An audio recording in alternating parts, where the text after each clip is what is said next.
Let's create something quite amazing with wood. Cutting it in pieces and then curating with the hand wood cutting machine.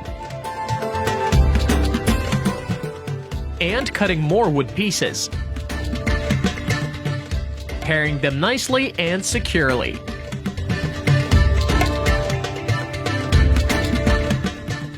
A drilling machine is always needed when working with wood. It's an all-wood handmade table. A piece of glass to make it prettier, and we're done here.